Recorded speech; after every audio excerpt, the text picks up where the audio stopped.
ನಿಮ್ಮ ಹಳೆ ಒಡವೆನ ಅಧಿಕ ಬೆಲೆಗೆ ಮಾರಬೇಕೆ? ಅಟಿಕಾಗೆ ಕಾಲ್ ಮಾಡಿ 8803000300. Attica gold company. ಪಾಗಲ್ ಪ್ರೇಮಿಯ ಕಿರುಕುಳಕ್ಕೆ ಬೇಸತ್ತು ಯುವತಿ ಆತ್ಮಹತ್ಯೆಗೆ ಶರಣಾಗಿರುವ ಆರೋಪ ಕೇಳಿಬಂದಿದೆ. ಶಿವಮೊಗ್ಗ ಜಿಲ್ಲೆ ಸಾಗರ ತಾಲೂಕಿನ ಬೆಳಮಕ್ಕಿ ಮೂಲದ 22 ವರ್ಷದ ವಾಣಿ ಆತ್ಮಹತ್ಯೆ ಮಾಡಿಕೊಂಡ ಯುವತಿ ಬೆಂಗಳೂರಿನ HSR ಲೇಔಟ್ನ ಅಗ್ರ ಕೆರೆಗೆ ಹಾರಿ ನಿನ್ನೆ ಆತ್ಮಹತ್ಯೆಯನ್ನ ಮಾಡಿಕೊಂಡಿದ್ದಾಳೆ. ಕಾಲೇಜು ದಿನಗಳಲ್ಲಿ ಕ್ಲಾಸ್ಮೇಟ್ ಆಗಿದ್ದ ಅಭಿಷೇಕ್ ವಾಣಿಗೆ ನಿರಂತರ ಕಿರುಕುಳ ನೀಡುತ್ತಿದ್ದ ಅನ್ನುವಂಥ ಆರೋಪ ಇದೆ. ವಾಟ್ಸ್ಆ್ಯಪ್ನಲ್ಲಿ ಫೋಟೋ ವಿಡಿಯೋ ಕಳಿಸಿ ಬ್ಲಾಕ್ ಮೇಲ್ ಮಾಡ್ತಿದ್ದ ಅಂತ ಡೆತ್ ನೋಟ್ನಲ್ಲಿ ವಾಣಿ ಉಲ್ಲೇಖಿಸಿದ್ದಾರೆ. ಕರೆ ಮಾಡಿದಾಗಲೆಲ್ಲ ರೂಮಿಗೆ ಬರಬೇಕು ಅಂತ ಮೆಸೇಜ್ ಮಾಡ್ತಿದ್ದ ಆರೋಪವೂ ಇದೆ. ಮಾನಸಿಕವಾಗಿ ಹಿಂಸೆ ನೀಡಿದ್ದು ಅಭಿಷೇಕ್ಗೆ ಶಿಕ್ಷೆ ಆಗಬೇಕು ಅಂತ ಡೆತ್ ನೋಟ್ನಲ್ಲಿ ಬರೆದಿದ್ದಾರೆ. ಪ್ರಕರಣ ದಾಖಲಿಸಿಕೊಂಡಿರುವ HSR ಪೊಲೀಸರು ಆರೋಪಿಗಾಗಿ ಸದ್ಯ ಬಲೆ ಬೀಸಿದ್ದಾರೆ.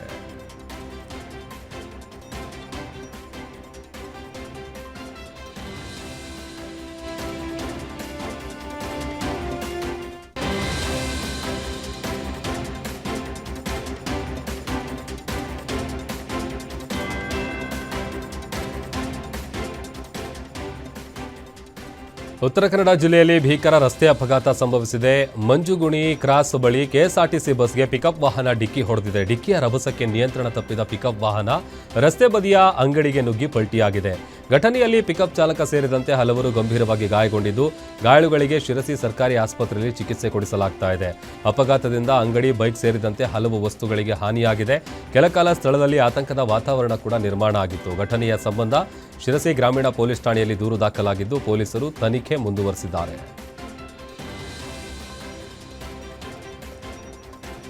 ರಾಯಚೂರು ಜಿಲ್ಲೆಯ ಸಿಂಧನೂರು ತಾಲೂಕಿನ ಬೆಳಗುರ್ಕಿ ಗ್ರಾಮದಲ್ಲಿ ದಾರುಣ ಘಟನೆ ನಡೆದಿದೆ. ಜಮೀನಿನಲ್ಲಿ ತಾನು ಸಾಕಿದ ಎತ್ತುಗಳಿಂದಲೇ ಉಳುಮೆ ಮಾಡುತ್ತಿದ್ದ ರೈತ ಯಮನಪ್ಪ ಪೂಜಾರಿ ಎತ್ತುಗಳ ತೊಳಲಾಟಕ್ಕೆ ಸಿಲುಕಿ ಸಾವನ್ನಪ್ಪಿದ್ದಾರೆ.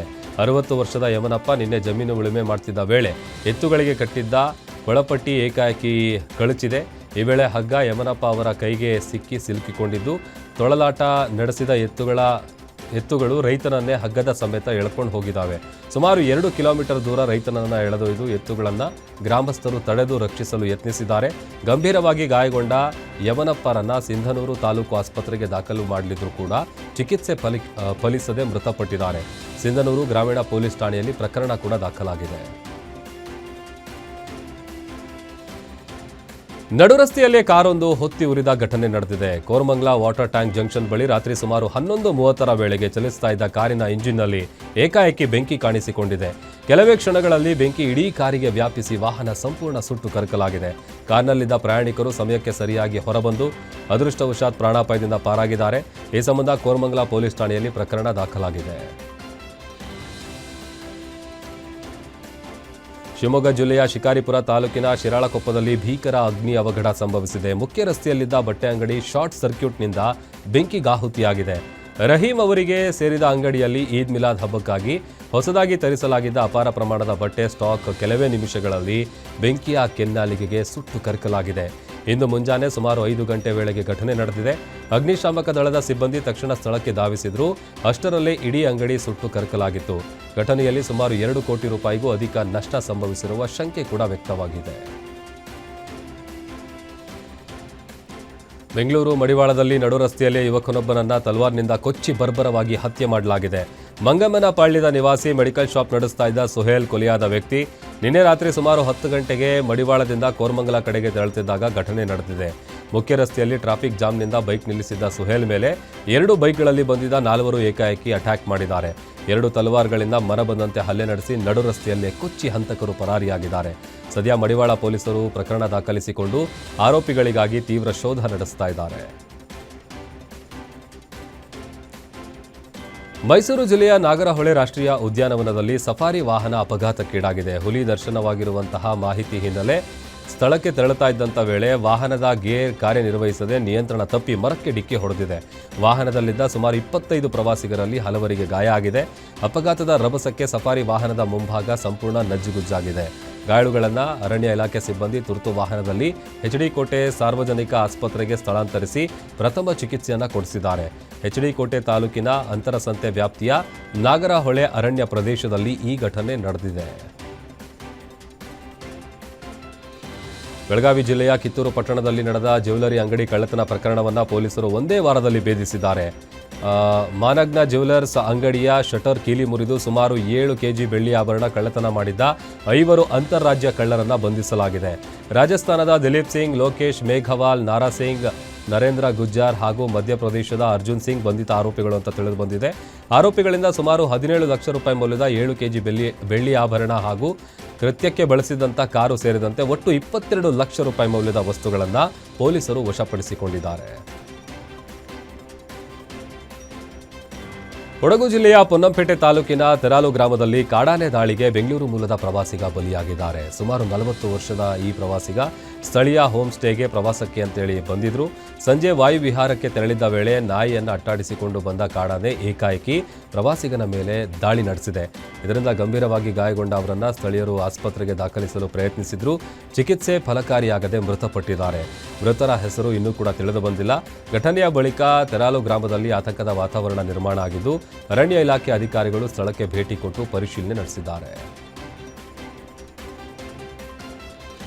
ಯಾದಗಿರಿ ಜಿಲ್ಲೆಯ ಶಹಾಪುರ ತಾಲೂಕಿನ ಮಡ್ನಾಳ್ ಗ್ರಾಮದ ಬಳಿ ಭೀಕರ ರಸ್ತೆ ಅಪಘಾತ ಸಂಭವಿಸಿದೆ. ಕೂಲಿ ಕೆಲಸ ಮುಗಿಸಿ ಪಿಕಪ್ ವಾಹನದಲ್ಲಿ ಊರಿಗೆ ಮರಳುತ್ತಿದ್ದ ಕಾರ್ಮಿಕರ ವಾಹನ ಚಾಲಕನ ನಿಯಂತ್ರಣ ತಪ್ಪಿ ವಿದ್ಯುತ್ ಕಂಬಕ್ಕೆ ಡಿಕ್ಕಿ ಹೊಡೆದಿದೆ. ಅಪಘಾತದ ರಭಸಕ್ಕೆ ಭಾಗ್ಯಶ್ರೀ, ಸತ್ಯಮ್ಮ ಹಾಗೂ ಹೊನ್ನಿಗಮ್ಮ ಸ್ಥಳದಲ್ಲೇ ಮೃತಪಟ್ಟಿದ್ದಾರೆ. ಘಟನೆಯಲ್ಲಿ 15ಕ್ಕೂ ಹೆಚ್ಚು ಕಾರ್ಮಿಕರು ಗಾಯಗೊಂಡಿದ್ದು ಗಾಯಾಳುಗಳನ್ನು ಶಹಾಪುರ ಆಸ್ಪತ್ರೆಗೆ ದಾಖಲಿಸಲಾಗಿದೆ. ಮಡ್ನಾಳ್ ಸುತ್ತಮುತ್ತಲಿನ ಜಮೀನಿನಲ್ಲಿ ಹತ್ತಿ ಕಸ ತೆಗೆಯುವಂತ ಕೆಲಸಕ್ಕೆ ತೆರಳಿದ್ದ ಕಾರ್ಮಿಕರು ಮನೆಗೆ ವಾಪಸ್ ಬರ್ತಿದ್ದಾಗ ಈ ದುರಂತ ನಡೆದಿದೆ. ಸ್ಥಳಕ್ಕೆ ಭೀಮರಾಯನಗುಡಿ ಪೊಲೀಸರು ಭೇಟಿ ಕೊಟ್ಟು ಪರಿಶೀಲನೆ ನಡೆಸಿದ್ದು ಮೃತರ ಕುಟುಂಬಸ್ಥರ ಆಕ್ರಂದನ ಮುಗಿಲು ಮುಟ್ಟಿದೆ. ರಾಜ್ಯದಲ್ಲಿ ನೈಸ್ ರೋಡ್ ವಿಚಾರವಾಗಿ ರಾಜಕೀಯ ಜಟಾಪಟಿ ಮತ್ತಷ್ಟು ಜೋರಾಗಿದೆ. ಸಚಿವ ಬಾಲಕೃಷ್ಣ ವಿರುದ್ಧ ಕೇಂದ್ರ ಸಚಿವ ಎಚ್.ಡಿ. ಕುಮಾರಸ್ವಾಮಿ ತೀವ್ರ ವಾಗ್ದಾಳಿ ನಡೆಸಿದ್ದಾರೆ. ಡಿಕೆ ಸುರೇಶ್ ಹಾಗೂ ಬಾಲಕೃಷ್ಣ ಹೇಳಿಕೆಗೆ ತಿರುಗೇಟು ನೀಡಿದ ಎಚ್.ಡಿಕೆ ಮಾಡೋದೆಲ್ಲ ಅನಾಚಾರ, ಮನೆ ಮುಂದೆ ಬೃಂದಾವನ ಅಂತ ಟಾಂಗ್ ಕೊಟ್ಟಿದ್ದಾರೆ. ನೈಸ್ ರಸ್ತೆಗೆ ರೈತರ ಭೂಮಿ ಸ್ವಾಧೀನಪಡಿಸಿಕೊಂಡು 20 ವರ್ಷ ಕಳೆದರೂ ಪರಿಹಾರ ನೀಡಿಲ್ಲ ಅಂತ ಆರೋಪಿಸಿದ್ದಾರೆ. ಅಭಿವೃದ್ಧಿಯ ಹೆಸರಲ್ಲಿ ಭೂಮಿ ವಶಪಡಿಸಿಕೊಂಡು ಅನಧಿಕೃತವಾಗಿ ಟೋಲ್ ಸಂಗ್ರಹ ಮಾಡಲಾಗಿದೆ ಅಂತ ಎಚ್.ಡಿಕೆ ಕಿಡಿಕಾರಿದ್ದಾರೆ. ನೈಸ್ ರಸ್ತೆ ಕರ್ನಾಟಕ ಸರ್ಕಾರಕ್ಕೆ ಸೇರಿದ್ದು ಟೋಲ್ ಸಂಗ್ರಹದ ಬಗ್ಗೆ ಕೇಂದ್ರದಲ್ಲಿ ಮಾತನಾಡೋದಕ್ಕೂ ಮುನ್ನ ವಾಸ್ತವ ಅರಿತುಕೊಳ್ಳಲಿ ಅಂತ ಸಚಿವ ಬಾಲಕೃಷ್ಣ ವಿರುದ್ಧ ವಾಗ್ದಾಳಿ ನಡೆಸಿದ್ದಾರೆ. ಸಚಿವ ನಾಗೇಂದ್ರ ವಿರುದ್ಧ ಬಿಜೆಪಿ ಕಿಚ್ಚು ಮತ್ತಷ್ಟು ಹೆಚ್ಚಾಗಿದೆ. ವಾಲ್ಮೀಕಿ ನಿಗಮದ ಹಣ ದೋಚಿ ಚುನಾವಣೆಗೆ ಬಳಸಲಾಗಿದೆ ಅಂತ ವಿಪಕ್ಷ ನಾಯಕ ಆರ್ ಅಶೋಕ್ ಗಂಭೀರ ಆರೋಪ ಮಾಡಿದ್ದಾರೆ. ಪ್ರಕರಣದ ಸತ್ಯ ಮುಚ್ಚಿಡಲು ಕಾಂಗ್ರೆಸ್ ಪ್ರತಿಭಟನೆ ನಡೆಸ್ತಾ ಇದೆ ಅಂತ ವಾಗ್ದಾಳಿ ನಡೆಸಿದ್ದಾರೆ. ನಾಳೆ ಬೆಳಿಗ್ಗೆ ಫ್ರೀಡಂ ಪಾರ್ಕ್ನಲ್ಲಿ ಬಿಜೆಪಿ ಪ್ರತಿಭಟನೆ ನಡೆಸಲಿದ್ದು ಬಳಿಕ ವಿಧಾನಸೌಧ ಮುತ್ತಿಗೆ ಹಾಕುವುದಕ್ಕೆ ನಿರ್ಧರಿಸಲಾಗಿದೆ.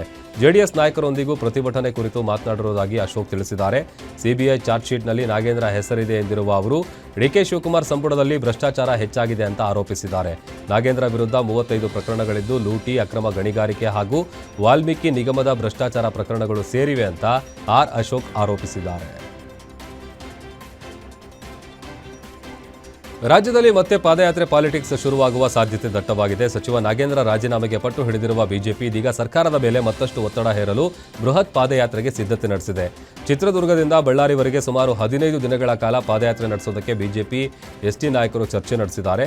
ಎಸ್ಟಿ ಸಮುದಾಯದ ಪ್ರಮುಖ ಕ್ಷೇತ್ರಗಳ ಮೂಲಕವೇ ಪಾದಯಾತ್ರೆ ಸಾಗಿಸುವ ಪ್ಲಾನ್ ಮಾಡಲಾಗಿದೆ. ನಾಗೇಂದ್ರ ರಾಜೀನಾಮೆ ವಿಚಾರವನ್ನ ಸಮುದಾಯದ ಜನರಿಗೆ ತಲುಪಿಸುವುದು ಬಿಜೆಪಿಯ ಪ್ರಮುಖ ಉದ್ದೇಶ. ಮುಂದಿನ ವಾರದೊಳಗೆ ದಿನಾಂಕ ಪ್ರಕಟಿಸುವ ಸಾಧ್ಯತೆ ಇದ್ದು ಶೀಘ್ರದಲ್ಲೇ ಪಾದಯಾತ್ರೆಯ ಸಂಪೂರ್ಣ ಬ್ಲೂ ಪ್ರಿಂಟ್ ಸಿದ್ಧಪಡಿಸಿ ಘೋಷಿಸಲು ಬಿಜೆಪಿ ನಾಯಕರು ತಯಾರಿ ನಡೆಸಿದ್ದಾರೆ. ಮಂಡ್ಯದಲ್ಲಿ ತಮಿಳುನಾಡಿಗೆ ಹರಿಸ್ತಾ ಇರುವ ನೀರಿನ ಪ್ರಮಾಣ ದಿನೇ ದಿನೇ ಏರಿಕೆ ಆಗ್ತಾ ಇದ್ದು ರೈತರ ಆಕ್ರೋಶವೂ ಕೂಡ ಜಾಸ್ತಿ ಆಗ್ತಾ ಇದೆ. ಕೆಆರ್ಎಸ್ ಜಲಾಶಯದಿಂದ ಇಂದು ಹೊರ ಹರಿವಿನ ಪ್ರಮಾಣ 4824 ಕ್ಯೂಸೆಕ್ಗೆ ಏರಿಕೆಯಾಗಿದೆ. ಕಳೆದ 4 ದಿನಗಳಿಂದ ಹಂತ ಹಂತವಾಗಿ ಹೆಚ್ಚಾಗ್ತಿದ್ದ ನೀರಿನ ಬಿಡುಗಡೆ ಇದೀಗ 5000 ಕ್ಯೂಸೆಕ್ ಸಮೀಪಿಸಿದೆ. ಅಧಿಕೃತ ದಾಖಲೆಗಳಲ್ಲಿ ಒಂದು ಪ್ರಮಾಣ ತೋರಿಸ್ತಾ ಇದ್ರು. ನದಿಯಲ್ಲಿ ಇನ್ನೂ ಹೆಚ್ಚಿನ ನೀರು ಹರಿದು ಹೋಗ್ತಾ ಇದೆ ಅನ್ನುವಂಥ ಆರೋಪ ಕೇಳಿಬಂದಿದೆ. ಸುಪ್ರೀಂ ಕೋರ್ಟ್ ಆದೇಶ ಪಾಲನೆಗಾಗಿ ನೀರು ಬಿಡುಗಡೆ ಮಾಡಲಾಗ್ತಾ ಇದ್ದು ಕಳೆದ ವಾರ ಕಬಿನಿಯಿಂದ ನೀರು ಹರಿಸಲಾಗ್ತಾ ಇತ್ತು. ಕಬಿನಿ ನೀರಿನ ಮಟ್ಟ ಕುಸಿದ ಹಿನ್ನೆಲೆಯಲ್ಲಿ ಇದೀಗ ಕೆಆರ್ಎಸ್ನಿಂದ ನೀರು ಬಿಡುಗಡೆ ಮಾಡಲಾಗ್ತಾ ಇದೆ. ಸರ್ಕಾರದ ಈ ಕ್ರಮಕ್ಕೆ ಮಂಡ್ಯ ಜಿಲ್ಲೆಯ ರೈತರು ಮತ್ತು ಹೋರಾಟಗಾರರು ತೀವ್ರ ಆಕ್ರೋಶ ವ್ಯಕ್ತಪಡಿಸಿದ್ದಾರೆ. ತಮಿಳುನಾಡಿಗೆ ರಾಜ್ಯ ಸರ್ಕಾರ ನೀರು ಬಿಟ್ಟಿರುವ ವಿಚಾರ ಇದೀಗ ರಾಜಕೀಯ ತಿಕ್ಕಾಟಕ್ಕೆ ಕಾರಣ ಆಗಿದೆ. ಮಂಡ್ಯ ಜಿಲ್ಲೆಯ ಮದ್ದೂರಿನ ಕುರುಬರ ದೊಡ್ಡಿಯಲ್ಲಿ ಕೇಂದ್ರ ಸಚಿವ ಎಚ್.ಡಿ. ಕುಮಾರಸ್ವಾಮಿ ರಾಜ್ಯ ಸರ್ಕಾರದ ವಿರುದ್ಧ ತೀವ್ರ ವಾಗ್ದಾಳಿ ನಡೆಸಿದ್ದಾರೆ. ತಮಿಳುನಾಡಿಗೆ ರಾತ್ರಿ ವೇಳೆ ಕದ್ದು ನೀರು ಬಿಡುತ್ತಿದ್ದಾರೆ ಅಂತ ಆರೋಪಿಸಿರುವ ಎಚ್.ಡಿಕೆ ರಾಜ್ಯ ಸರ್ಕಾರ ರೈತರಿಗೆ ಹೊಸ ಬೆಳೆ ಹಾಕಬೇಡಿ, ನೀರು ಕೊಡಲ್ಲ ಅಂತ ಹೇಳ್ತಾ ಇದೆ ಎಂದಿದ್ದಾರೆ. ತಮಿಳುನಾಡಿನ ನೀರ್ಗಂಟಿ ಸರ್ಕಾರವಾಗಿ ರಾಜ್ಯ ಸರ್ಕಾರ ಕೆಲಸ ಮಾಡ್ತಾ ಇದೆ ಅಂತ ಕಿಡಿಕಾರಿದ ಅವರು ಸರ್ಕಾರ ಸುಳ್ಳು ಹೇಳಿಕೊಂಡು ಆಡಳಿತ ನಡೆಸ್ತಾ ಇದೆ ಅಂತ ಆರೋಪಿಸಿದ್ದಾರೆ. ಸಚಿವ ನಾಗೇಂದ್ರ ವಿರುದ್ಧ ಪ್ರಾಸಿಕ್ಯೂಷನ್ಗೆ ಅನುಮತಿ ಕೇಳಿರುವ ವಿಚಾರಕ್ಕೆ ಸಂಬಂಧಪಟ್ಟಂತೆ ಸಚಿವ ಯತೀಂದ್ರ ಸಿದ್ದರಾಮಯ್ಯ ಪ್ರತಿಕ್ರಿಯೆ ನೀಡಿದ್ದಾರೆ. ಇಡಿ ಮತ್ತು ಸಿಬಿಐ ಕೂಡ ಕೇಂದ್ರ ಸರ್ಕಾರದ ಅಧೀನದಲ್ಲೇ ಕೆಲಸ ಮಾಡುತ್ತವೆ ಅಂತ ಹೇಳಿದ್ದಾರೆ. ನಾಗೇಂದ್ರ ವಿರುದ್ಧ ಎಸ್ಐಟಿ ತನಿಖೆ ನಡೆಸಿದ್ರು. ಎಸ್ಐಟಿಯಲ್ಲಿ ಅವರನ್ನು ಆರೋಪಿಯನ್ನಾಗಿ ಮಾಡಿಲ್ಲ ಎಂದಿದ್ದಾರೆ. 87 ಕೋಟಿ ರೂಪಾಯಿ ಪೈಕಿ 79 ಕೋಟಿ ರೂಪಾಯಿ ಈಗಾಗಲೇ ರಿಕವರಿ ಆಗಿದೆ. ಉಳಿದ ಹಣವು ವಾಪಸ್ ಬರಲಿದೆ. ಸರ್ಕಾರದ ಹಣ ಎಲ್ಲಿಗೂ ಹೋಗಿಲ್ಲ ಅಂತ ಸ್ಪಷ್ಟಪಡಿಸಿದ್ದಾರೆ. ನಾಗೇಂದ್ರ ಹಗರಣದಲ್ಲಿ ಭಾಗಿಯಾಗಿದ್ದಾರೆ ಎನ್ನಲು ಯಾವುದೇ ಸಾಕ್ಷಿಗಳಿಲ್ಲ. ರಾಜಕೀಯ ಕಾರಣಕ್ಕಾಗಿ ನಾಗೇಂದ್ರ ಅವರನ್ನ ಟಾರ್ಗೆಟ್ ಮಾಡಲಾಗ್ತಾ ಇದೆ. ನಮ್ಮ ಪಕ್ಷ ಸಚಿವ ನಾಗೇಂದ್ರ ಪರವಾಗಿ ನಿಲ್ಲಲಿದೆ ಅಂತ ಯತೀಂದ್ರ ಸಿದ್ದರಾಮಯ್ಯ ಹೇಳಿದ್ದಾರೆ. ಆರೋಪಿಗಳನ್ನಾಗಿ ಮಾಡಲ್ಲ, ಕೇವಲ ರಾಜಕೀಯ ಕಾರಣಗಳಿಗೋಸ್ಕರ ಅವರನ್ನ ಟಾರ್ಗೆಟ್ ಮಾಡ್ತಿದ್ದಾರೆ. ಸೊ ಹಾಗಾಗಿ ನಮ್ಮ ಪಕ್ಷ, ನಮ್ಮ ಸಚಿವ ಈಗ ಇಡಿ ಸಿಬಿಐ ಅವರೆಲ್ಲ ಕೂಡ ಕೇಂದ್ರ ಸರ್ಕಾರದ ಕೈಗೊಂಬೆಗಳ ತರ ಅವರು ಕೆಲಸ ಮಾಡ್ತಿದ್ದಾರೆ. ನಾವು SIT ಮಾಡಿದ್ವಿ. SIT ನಲ್ಲಿ ಅವ್ರನ್ನ ಅಕ್ಯೂಸ್ ಆಗಿ ಮಾಡಿಲ್ಲ, ಆರೋಪಿಗಳನ್ನಾಗಿ ಮಾಡಿಲ್ಲ. ಮತ್ತೆ ಎಷ್ಟು ಹಣ ವಾಲ್ಮೀಕಿಗೆ ಬಂದು ತೆಗೆದಿದ್ರು, ಸುಮಾರು 87 ಕೋಟಿ ಹಣ ತೆಗೆದಿದ್ರು. ಅದ್ರೊಳಗೆ 79 ಕೋಟಿ ಈಗಾಗಲೇ ರಿಕವರು ಆಗಿದೆ. ಇನ್ನು ಮಿಕ್ಕಿದ್ದು ಬೇರೆ ಬೇರೆ ಅಸೆಟ್ಸ್ ಅಲ್ಲಿ ಕಾರು ಗೀರು ತಗೊಂಡಿದ್ದಾರೆ. ಸೊ ಅದನ್ನು ರಿಕವರ್ ಮಾಡ್ತೀವಿ. ಸೊ ಹಣ ಎಲ್ಗೂ ಹೋಗಿಲ್ಲ, ಸರ್ಕಾರದ ಹಣನ ಮತ್ತೆ ವಾಪಸ್ ನಾವು ತಗೊಂಡಿದ್ದೀವಿ. ಹಾವೇರಿಯಲ್ಲಿ ದೇವಾಲಯದಲ್ಲಿ ಮೂತ್ರ ವಿಸರ್ಜನೆ ಪ್ರಕರಣಕ್ಕೆ ಸಂಬಂಧಪಟ್ಟಂತೆ ಮಾಜಿ ಮುಖ್ಯಮಂತ್ರಿ ಹಾಗೂ ಸಂಸದ ಬಸವರಾಜ ಬೊಮ್ಮಾಯಿ ಶಿಗ್ಗಾವಿ ಪಟ್ಟಣಕ್ಕೆ ಭೇಟಿ ನೀಡಿ ಘಟನೆ ನಡೆದ ದೇವಾಲಯವನ್ನು ಪರಿಶೀಲಿಸಿದರು. ಹಿಂದೂಪರ ಸಂಘಟನೆಗಳ ಮುಖಂಡರೊಂದಿಗೆ ದೇವಾಲಯ ಪ್ರವೇಶಿಸಿದ ಬೊಮ್ಮಾಯಿ ಘಟನೆಯ ಕುರಿತು ಮಾಹಿತಿಯನ್ನು ಪಡ್ಕೊಂಡ್ರು.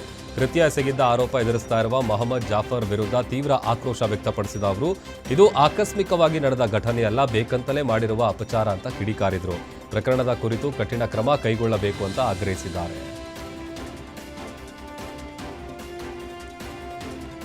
ಚಿಕ್ಕಬಳ್ಳಾಪುರ ಜಿಲ್ಲೆಯ ಬಾಗೇಪಲ್ಲಿ ಪಟ್ಟಣದಲ್ಲಿ ಅಬಕಾರಿ ನಿಯಮಗಳನ್ನು ಗಾಳಿಗೆ ತೋರಿದ ಆರೋಪ ಕೇಳಿಬಂದಿದೆ. ಬೆಳಗ್ಗೆ 5 ಗಂಟೆಯಿಂದಲೇ ಬಾರ್ ಅಂಡ್ ರೆಸ್ಟೋರೆಂಟ್ಗಳು ಬಾಗಿಲು ತೆರೀತಾ ಇದ್ದು, ಬೆಳಗಾಗುವುದಕ್ಕೂ ಮುನ್ನವೇ ಮದ್ಯಪ್ರಿಯರ ದಂಡು ಸೇರ್ತಾ ಇರುವ ದೃಶ್ಯಗಳು ಆತಂಕ ಮೂಡಿಸಿವೆ. ಅಂಜಿನಿ, ಸ್ವಾಗತ್, ಸಾಗರ್ ಹಾಗೂ ವೆಲ್ಕಮ್ ಬಾರ್ಗಳಲ್ಲಿ ನಿಯಮ ಮೀರಿ ಮದ್ಯ ಮಾರಾಟ ನಡೀತಾ ಇದೆ ಅನ್ನುವಂಥ ಆರೋಪ ಕೇಳಿಬಂದಿದೆ. ಬೆಳ್ಳಂಬೆಳಿಗ್ಗೆ ಬಾರ್ಗಳು ಓಪನ್ ಆಗಿರುವ ದೃಶ್ಯಗಳು ಮೊಬೈಲ್ ಕ್ಯಾಮೆರಾದಲ್ಲಿ ಸೆರೆಯಾಗಿದೆ. ಮಾಹಿತಿ ಇದ್ರೂ ಅಬಕಾರಿ ಇಲಾಖೆ ಕ್ರಮ ಕೈಗೊಳ್ತಾ ಇಲ್ಲ ಎಂಬ ಆರೋಪ ಸಾರ್ವಜನಿಕ ವಲಯದಲ್ಲಿ ಕೇಳಿಬಂದಿದ್ದು, ಅಧಿಕಾರಿಗಳು ಕಣ್ಣಿದ್ದು ಕುರುಡರಂತೆ ವರ್ತಿಸುತ್ತಿದ್ದಾರಾ ಎಂಬ ಪ್ರಶ್ನೆ ಎದ್ದಿದೆ. ಬಾರ್ ಮಾಲೀಕರ ಅಕ್ರಮಕ್ಕೆ ಇಲಾಖೆಯ ಕುಮ್ಮಕ್ಕಿದೆಯಾ ಎಂಬ ಅನುಮಾನವು ಸಾರ್ವಜನಿಕರಲ್ಲಿ ವ್ಯಕ್ತವಾಗಿದೆ. ಈ ಬಗ್ಗೆ ಸಂಬಂಧಪಟ್ಟ ಅಧಿಕಾರಿಗಳು ತಕ್ಷಣ ಪರಿಶೀಲಿಸಿ ಕ್ರಮ ಕೈಗೊಳ್ಳಬೇಕು ಎಂಬ ಒತ್ತಾಯ ಕೇಳಿಬಂದಿದೆ.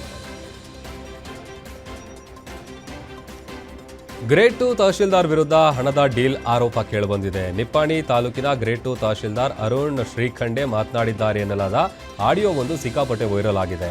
ರಾಣಿ ಚೆನ್ನಮ್ಮ ವಿಶ್ವವಿದ್ಯಾಲಯದಲ್ಲಿ ಕೆಲಸ ಕೊಡಿಸೋದಾಗಿ ಹೇಳಿ ಹಣಕ್ಕೆ ಬೇಡಿಕೆ ಇಟ್ಟಿರುವ ಆರೋಪ ಆಡಿಯೋದಲ್ಲಿದೆ. BA B.Ed ವಿದ್ಯಾರ್ಹತೆ ಆಧರಿಸಿ ವಿಶ್ವವಿದ್ಯಾಲಯದಲ್ಲಿ ಕೆಲಸ ಕೊಡಿಸೋದಾಗಿ ಹೇಳಿ 80,000 ರೂಪಾಯಿಯ ಸಂಬಳದ ಕೆಲಸಕ್ಕೆ ಬರೋಬ್ಬರಿ 25 ಲಕ್ಷ ರೂಪಾಯಿ ಬೇಡಿಕೆ ಇಟ್ಟಿದ್ದಾರೆ ಎನ್ನಲಾಗಿದೆ. ಮೊದಲು 10 ಲಕ್ಷ ರೂಪಾಯಿ ನೀಡಿ ಉಳಿದ ಹಣವನ್ನು ಕೆಲಸವಾದ ಬಳಿಕ ನೀಡುವಂತೆ ಆಡಿಯೋದಲ್ಲಿ ಹೇಳಲಾಗಿದೆ ಎನ್ನಲಾಗಿದೆ. ದೊಡ್ಡವರ ಹೆಸರು ಹೇಳಿಕೊಂಡು ಉದ್ಯೋಗ ಕೊಡಿಸೋದಾಗಿ ಹಣ ಕೇಳಿರುವ ಆರೋಪ ಕೂಡ ಕೇಳಿಬಂದಿದೆ. ವೈರಲ್ ಆಗಿರುವ ಆಡಿಯೋದಲ್ಲಿರುವ ಧ್ವನಿ ತಹಶೀಲ್ದಾರ್ ಅರುಣ್ ಶ್ರೀಖಂಡೆಯವರದ್ದೇ ಎಂಬುದನ್ನು ಅಧಿಕೃತವಾಗಿ ದೃಢಪಡಿಸಬೇಕಿದೆ. ಈ ಬಗ್ಗೆ ಸಂಬಂಧಪಟ್ಟ ಅಧಿಕಾರಿಗಳು ತನಿಖೆ ನಡೆಸಿ ಸತ್ಯಾಸತ್ಯತೆ ಬಹಿರಂಗಪಡಿಸಬೇಕಿದೆ. ಮಂಡ್ಯ ಜಿಲ್ಲೆಯ ಮದ್ದೂರಿನಲ್ಲಿ ಕಳೆದ ವರ್ಷದ ಗಣೇಶೋತ್ಸವದ ವೇಳೆ ನಡೆದ ಕೋಮು ಗಲಭೆ ಹಿನ್ನೆಲೆ ಈ ಬಾರಿ ಶಾಂತಿ ಮತ್ತು ಸೌಹಾರ್ದತೆಯಿಂದ ಹಬ್ಬ ಆಚರಿಸಲು ಮುಸ್ಲಿಂ ಸಮುದಾಯ ಮುಂದಾಗಿದೆ. ಮದ್ದೂರಿನ ಜಾಮಿಯಾ ಮಸೀದಿ ಅಧ್ಯಕ್ಷ ಆದಿಲ್ ಅಲಿ ಖಾನ್ ನೇತೃತ್ವದಲ್ಲಿ ಮುಸ್ಲಿಂ ಮುಖಂಡರು ಸೌಹಾರ್ದತಾ ಸಭೆಯನ್ನು ನಡೆಸಿದ್ದಾರೆ. ಕಳೆದ ಬಾರಿ ಕಿಡಿಗೇಡಿಗಳು ಗಣೇಶನ ಮೂರ್ತಿಯ ಮೇಲೆ ಕಲ್ಲು ತೂರಿ ಗಲಭೆಗೆ ಕಾರಣವಾಗಿದ್ದ ಘಟನೆಗೆ ವಿಷಾದ ವ್ಯಕ್ತಪಡಿಸಿದ ಮುಖಂಡರು ಈ ಬಾರಿ ಯಾವುದೇ ಅಹಿತಕರ ಘಟನೆಗೆ ಅವಕಾಶ ನೀಡದಿರಲು ನಿರ್ಧರಿಸಿದ್ದಾರೆ. ಹಿಂದೂ ಮುಸ್ಲಿಮರು ಒಗ್ಗಟ್ಟಿನಿಂದ ಗಣೇಶೋತ್ಸವ ಆಚರಿಸುವ ಜೊತೆಗೆ ಮುಸ್ಲಿಂ ಸಮುದಾಯದಿಂದಲೇ ಗಣೇಶನಿಗೆ ಮೊದಲ ಪೂಜೆ ಸಲ್ಲಿಸಲು ಸಭೆಯಲ್ಲಿ ಒಮ್ಮತದ ತೀರ್ಮಾನ ಕೈಗೊಳ್ಳಲಾಯಿತು. ಚಿಕ್ಕಮಗಳೂರಿನಲ್ಲಿ ಭೂತ ಪ್ರೇತ ಬಿಡಿಸುವ ನೆಪದಲ್ಲಿ ಯುವತಿಗೆ ಚಿತ್ರಹಿಂಸೆ ಕೊಟ್ಟಿರುವ ಗಂಭೀರ ಆರೋಪ ಕೇಳಿಬಂದಿದೆ. ಕೋಳಿಯನ್ನು ನೀಡಿ ಅದರ ರಕ್ತ ಕುಡಿಯುವಂತೆ ಯುವತಿಗೆ ಒತ್ತಾಯಿಸಲಾಗಿದೆ ಎನ್ನಲಾಗಿದೆ. ರಕ್ತಾಹಾರ ಸ್ವೀಕರಿಸದಿದ್ದರೆ ಬಾಯಲ್ಲಿ ಕರ್ಪೂರ ಇಡೋದಾಗಿ ಬೆದರಿಕೆ ಹಾಕಿರುವ ಆರೋಪವೂ ಇದೆ. ಬಾಳೆ ಎಲೆ ಮೇಲೆ ಅವಲಕ್ಕಿ ಇಟ್ಟು ಸಂಪೂರ್ಣ ತಿನ್ನುವಂತೆ ವಾರ್ನಿಂಗ್ ನೀಡಿರುವ ವಿಡಿಯೋ ವೈರಲ್ ಆಗಿದೆ. ಕೊಪ್ಪದ ಮೇಕನಹಡ್ಲು ನಿವಾಸಿ ಸತೀಶ್ ಪಾತ್ರೆ ವಿರುದ್ಧ ದೈವಾರಾಧನೆ ಮತ್ತು ವಶೀಕರಣದ ಹೆಸರಲ್ಲಿ ಕಿರುಕುಳ ನೀಡಿದ ಆರೋಪ ಕೇಳಿಬಂದಿದೆ. ಮಹಿಳೆಯೊಂದಿಗೆ ಅಸಭ್ಯವಾಗಿ ಮಾತನಾಡಿರುವ ಆಡಿಯೋ ಕೂಡ ವೈರಲ್ ಆಗಿದೆ. ಘಟನೆ ಖಂಡಿಸಿರುವ ಗ್ರಾಮಸ್ಥರು ಹಾಗೂ ಸ್ಥಳೀಯ ತಮ್ಮಣ್ಣ ಶೆಟ್ಟಿ, ಸತೀಶ್ ವಿರುದ್ಧ ಕ್ರಮಕ್ಕೆ ಒತ್ತಾಯಿಸಿದ್ದಾರೆ. ಈ ಸಂಬಂಧ ಎನ್ಆರ್ಪುರ ಪೊಲೀಸ್ ಠಾಣೆಯಲ್ಲಿ ಗ್ರಾಮಸ್ಥರು ದೂರು ಕೂಡ ದಾಖಲಿಸಿದ್ದಾರೆ. ಚಿಕ್ಕಮಗಳೂರು ಜಿಲ್ಲೆಯ ಮೂಡಿಗೆರೆ ತಾಲೂಕಿನ ಎತ್ತಿನ ಭುಜ ಚಾರಣಕ್ಕೆ ಬಂದ ಪ್ರವಾಸಿಗರು ಮೂಲಭೂತ ಸೌಕರ್ಯಗಳಿಲ್ಲದೆ ಪರದಾಡಿದ್ದಾರೆ. ಕಳೆದ ಹಲವು ತಿಂಗಳುಗಳಿಂದ ಬಂದಾಗಿದ್ದ ಟ್ರೆಕ್ಕಿಂಗ್ಗೆ ಅರಣ್ಯ ಇಲಾಖೆ ಮತ್ತೆ ಪರ್ಮಿಷನ್ ಕೊಟ್ಟಿದೆ. ಆದರೆ ಯಾವುದೇ ಮುಂಜಾಗ್ರತಾ ಕ್ರಮಗಳಿಲ್ಲದೆ ಚಾರಣ ಓಪನ್ ಮಾಡಲಾಗಿದೆ ಅನ್ನುವಂಥ ಆರೋಪ ಕೇಳಿಬಂದಿದೆ. ಆನ್ಲೈನ್ನಲ್ಲಿ ಟ್ರೆಕ್ಕಿಂಗ್ ಬುಕ್ ಮಾಡಿಕೊಂಡು ಬಂದ ಪ್ರವಾಸಿಗರಿಗೆ ಯಾವ ರಸ್ತೆಯಲ್ಲಿ ಚಾರಣಕ್ಕೆ ತೆರಳಬೇಕು ಎಂಬ ಮಾಹಿತಿಯೇ ಸಿಗದೆ ದಟ್ಟ ಕಾಡಿನಲ್ಲಿ ಪರದಾಡುವ ಪರಿಸ್ಥಿತಿ ನಿರ್ಮಾಣ ಆಗಿದೆ. ಮಾರ್ಗದರ್ಶನಕ್ಕೆ ಗೈಡ್ ವ್ಯವಸ್ಥೆಯೂ ಇಲ್ಲದಿರುವುದು ಪ್ರವಾಸಿಗರ ಆಕ್ರೋಶಕ್ಕೆ ಕಾರಣ ಆಗಿದೆ. ಇನ್ನು ಟ್ರೆಕ್ಕಿಂಗ್ ಮಾರ್ಗದಲ್ಲಿ ಮರಗಳು ಬಿದ್ದು ರಸ್ತೆ ಸಂಪೂರ್ಣ ಬ್ಲಾಕ್ ಆಗಿದ್ರೂ ಚಾರಣಕ್ಕೆ ಅನುಮತಿ ಕೊಡಲಾಗಿದೆ ಎಂಬ ಆರೋಪವೂ ಕೇಳಿಬಂದಿದೆ. ಮಂಡ್ಯ ಜಿಲ್ಲೆ ಮದ್ದೂರು ಪಟ್ಟಣದ ಶಿವಪುರದ ಬಳಿ ಇರುವ ಕೊಲ್ಲಿ ಕಾಲುವೆಯ ನೀರಿನಲ್ಲಿ ಅಪರಿಚಿತ ಪುರುಷನ ಶವ ಪತ್ತೆಯಾಗಿದೆ. ಕಾಲುವೆಯಲ್ಲಿ ಶವ ಕಂಡ ಸ್ಥಳೀಯರು ಹಾಗೂ ಸಾರ್ವಜನಿಕರು ಹೆಚ್ಚಿನ ಸಂಖ್ಯೆಯಲ್ಲಿ ಸ್ಥಳಕ್ಕೆ ಮುಗಿಬಿದ್ರು. ಸುದ್ದಿ ತಿಳಿತಾ ಇದ್ದಂತೆ ಮದ್ದೂರು ಪೊಲೀಸರು ಹಾಗೂ ಅಗ್ನಿಶಾಮಕ ಸಿಬ್ಬಂದಿ ಸ್ಥಳಕ್ಕೆ ಧಾವಿಸಿ ಶವವನ್ನು ಹೊರತೆಗೆದಿದ್ದಾರೆ. ಮೃತ ವ್ಯಕ್ತಿಯ ಗುರುತು ಇನ್ನಷ್ಟೇ ಪತ್ತೆಯಾಗಬೇಕಿದೆ. ಸಾವಿನ ಕಾರಣದ ಕುರಿತು ಪೊಲೀಸರು ತನಿಖೆ ಆರಂಭಿಸಿದ್ದು, ಘಟನೆ ಮದ್ದೂರು ಪೊಲೀಸ್ ಠಾಣಾ ವ್ಯಾಪ್ತಿಯಲ್ಲಿ ಜರುಗಿದೆ. ರೈಲಿಗೆ ಸಿಲುಕಿ ಸುಮಾರು 40 ವರ್ಷ ವಯಸ್ಸಿನ ಅಪರಿಚಿತ ವ್ಯಕ್ತಿಯೊಬ್ಬರು ಮೃತಪಟ್ಟಿದ್ದಾರೆ. ಆನೇಕಲ್ ತಾಲೂಕಿನ ಹಾಲ್ದಿನಹಳ್ಳಿ ರೈಲ್ವೆ ಗೇಟ್ ಬಳಿ ಘಟನೆ ನಡೆದಿದೆ. ರೈಲು ಡಿಕ್ಕಿಯಾದ ರಭಸಕ್ಕೆ ವ್ಯಕ್ತಿಯ ದೇಹ ಛಿದ್ರವಾಗಿದ್ದು, ಮೃತದೇಹದ ಪಕ್ಕದಲ್ಲೇ ಮೊಬೈಲ್ ಫೋನ್ ಹಾಗೂ ಚಪ್ಪಲಿ ಕೂಡ ಪತ್ತೆಯಾಗಿದೆ. ಮೃತನ ಗುರುತು ಇನ್ನೂ ಪತ್ತೆಯಾಗಿಲ್ಲ.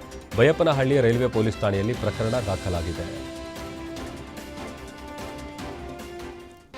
ನೆಲಮಂಗಲ ನಗರಸಭೆ ವ್ಯಾಪ್ತಿಯ ಜನರು ಕುಡಿಯುವ ನೀರು ಸೇರಿದಂತೆ ಹಲವು ಸಮಸ್ಯೆಗಳಿಂದ ಪರದಾಡ್ತಾ ಇದ್ದಾರೆ. ಆದರೆ ಸಮಸ್ಯೆಗಳಿಗೆ ಸ್ಪಂದಿಸಬೇಕಾದ ನಗರಸಭೆ ಪೌರಾಯುಕ್ತ ಗಂಗಾಧರ್ ಕಚೇರಿಯಲ್ಲೇ ರೀಲ್ಸ್ ಮಾಡೋದರಲ್ಲಿ ಬ್ಯುಸಿಯಾಗಿದ್ದಾರೆ ಎಂಬ ಆರೋಪ ಕೇಳಿಬಂದಿದೆ.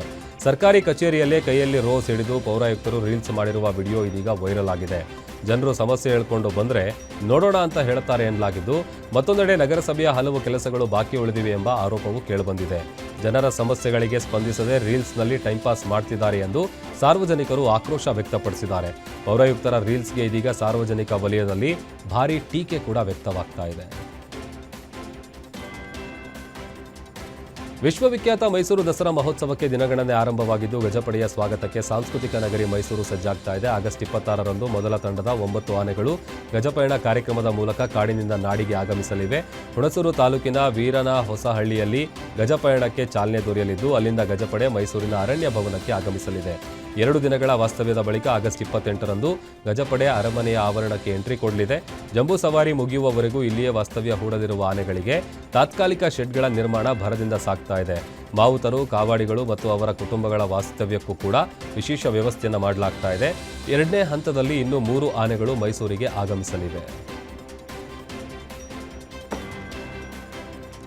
ಶಿವಮೊಗ್ಗದಲ್ಲಿ ಕಾಲೇಜು ವಿದ್ಯಾರ್ಥಿನಿಯೊಬ್ಬಳ ಮೇಲೆ ಖದೀಮ ದರ್ಪ ಮೆರೆದಿದ್ದಾನೆ. ಪುರದಾಳು ರಸ್ತೆಯಲ್ಲಿ ಸ್ನೇಹಿತೆಯರಿಗಾಗಿ ರಸ್ತೆ ಬದಿ ಕಾರು ನಿಲ್ಲಿಸಿ ಕಾಯ್ತಾ ಇದ್ದ ವಿದ್ಯಾರ್ಥಿನಿಯ ಕಾರಿನ ಗ್ಲಾಸ್ ಅನ್ನು ಅಪರಿಚಿತ ವ್ಯಕ್ತಿಯೊಬ್ಬ ಕೋಲಿನಿಂದ ಒಡೆದಿದ್ದಾನೆ. ಬಳಿಕ ವಿದ್ಯಾರ್ಥಿನಿಗೆ ಬೆದರಿಕೆ ಹಾಕಿ ಆಕೆಯ ಕೊರಳಲಿದ್ದ ಸುಮಾರು 15 ಗ್ರಾಂ ಚಿನ್ನದ ಸರವನ್ನು ಕಸಿದು ಪರಾರಿಯಾಗಿದ್ದಾನೆ. ಪುರದಾಳು ಡ್ಯಾಂಗೆ ತೆರಳುತ್ತಾ ಇದ್ದ ವೇಳೆ ಈ ಶಾಕಿಂಗ್ ಘಟನೆ ನಡೆದಿದೆ ಎನ್ನಲಾಗಿದೆ. ಪ್ರಕರಣ ಸಂಬಂಧ ತುಂಗನಗರ ಪೊಲೀಸ್ ಠಾಣೆಯಲ್ಲಿ ದೂರು ದಾಖಲಾಗಿದ್ದು, ಆರೋಪಿಯ ಪತ್ತೆಗೆ ಪೊಲೀಸರು ಬಲೆ ಬೀಸಿದ್ದಾರೆ. ಸದ್ಯ ಪ್ರಕರಣದ ತನಿಖೆ ಕೂಡ ಚುರುಕುಗೊಂಡಿದೆ. ಕಲಬುರಗಿಯಲ್ಲಿ ಸಚಿವ ಡಾಕ್ಟರ್ ಅಜಯ್ ಸಿಂಗ್ ವಿರೋಧ ಪಕ್ಷಗಳ ವಿರುದ್ಧ ವಾಗ್ದಾಳಿ ನಡೆಸಿದ್ದಾರೆ. ವಿರೋಧ ಪಕ್ಷಗಳಲ್ಲಿಯೇ 3-4 ಭಾಗಗಳಿದ್ದು, ಬೆಳಿಗ್ಗೆ ಪಾದಯಾತ್ರೆ ಮಾಡ್ತೀವಿ ಅಂತಾರೆ, ಮಧ್ಯಾಹ್ನ ಬೇಡ ಅಂತಾರೆ, ಮತ್ತೆ ಸಂಜೆ ಮಾಡ್ತೀವಿ ಅಂತಾರೆ ಅಂತ ವ್ಯಂಗ್ಯವಾಡಿದ್ದಾರೆ. ರಾಜ್ಯದಲ್ಲಿ ಬರಗಾಲದ ಪರಿಸ್ಥಿತಿ ಇದ್ದು ರೈತರ ನೆರವಿನ ಬಗ್ಗೆ ಚರ್ಚೆ ನಡೆಯಬೇಕು ಎಂದಿದ್ದಾರೆ. ಎಲ್ಲ ಸಚಿವರು ತಮ್ಮ ಜಿಲ್ಲೆಗಳಲ್ಲಿ ಅಧ್ಯಯನ ನಡೆಸಿ ವರದಿಯನ್ನು ನೀಡಿದ್ದಾರೆ. ಆದರೆ ಬಿಜೆಪಿ ನಾಗೇಂದ್ರ ವಿಚಾರವನ್ನೇ ಹಿಡ್ಕೊಂಡು ಕುಳಿತಿದೆ ಅಂತ ಕಿಡಿಕಾರಿದ್ದಾರೆ. ದೇಶದಲ್ಲಿ ಬಿಜೆಪಿ ಸಂಸದರು, ಶಾಸಕರ ಮೇಲೂ ಆರೋಪಗಳಿವೆ, ಅವರೆಲ್ಲ ರಾಜೀನಾಮೆ ಕೊಡ್ತಾರಾ ಅಂತ ಪ್ರಶ್ನೆ ಮಾಡಿದ್ದಾರೆ. ನಮ್ಮಲ್ಲಿ ಯಾರೇ ತಪ್ಪಿತಸ್ಥರಾಗಿದ್ರೂ ನಾವೇ ಕ್ರಮ ಕೈಗೊಳ್ತೀವಿ ಎಂದಿದ್ದಾರೆ. ರಾಮನಗರದಲ್ಲಿ ಬಿಡದಿ ಟೌನ್ಶಿಪ್ ಯೋಜನೆ ವಿರೋಧಿಸಿ ರೈತರ ಹೋರಾಟ ಮತ್ತಷ್ಟು ತೀವ್ರಗೊಂಡಿದೆ. ಕಳೆದ 18 ತಿಂಗಳಿಂದ ಅಹೋರಾತ್ರಿ ಧರಣಿ ನಡೆಸ್ತಾ ಇದ್ರು. ಸರ್ಕಾರ ತಮ್ಮ ಮನವಿಗೆ ಸ್ಪಂದಿಸಿಲ್ಲ ಅಂತ ರೈತ ಮುಖಂಡರು ಆಕ್ರೋಶ ವ್ಯಕ್ತಪಡಿಸಿದ್ದಾರೆ. ನಿವೃತ್ತ ನ್ಯಾಯಮೂರ್ತಿ ಗೋಪಾಲ್ ಗೌಡ ಅವರು ಸಾರ್ವಜನಿಕ ವಿಚಾರಣೆ ನಡೆಸಿ ಸರ್ಕಾರಕ್ಕೆ ವರದಿ ಸಲ್ಲಿಸಿದ್ದು, ಆ ವರದಿಯನ್ನು ರಾಜ್ಯದ ಜನರಿಗೆ ತಿಳಿಸಲು ಬಿಡುಗಡೆ ಮಾಡ್ತಿದ್ದೇವೆ ಎಂದಿದ್ದಾರೆ.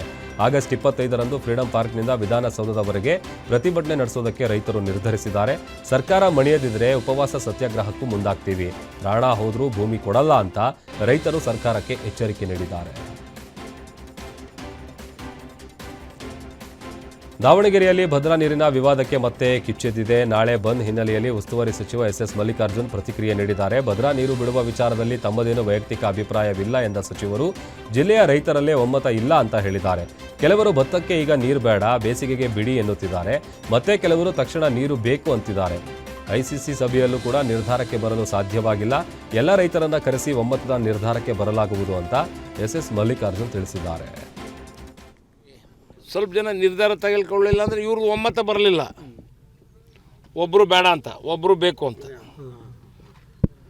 ಅದಕ್ಕೆ ಈಗ ನಾವಾದರೂ ಈಗ ಅವ್ರನ್ನ ಕುಂದಿರ್ಸ್ಕೊಂಡು ಮಾತಾಡಿ ಒಂದೇನಾರ ಒಂದು ನಿರ್ಧಾರಕ್ಕೆ ಬರ್ತೇವೆ.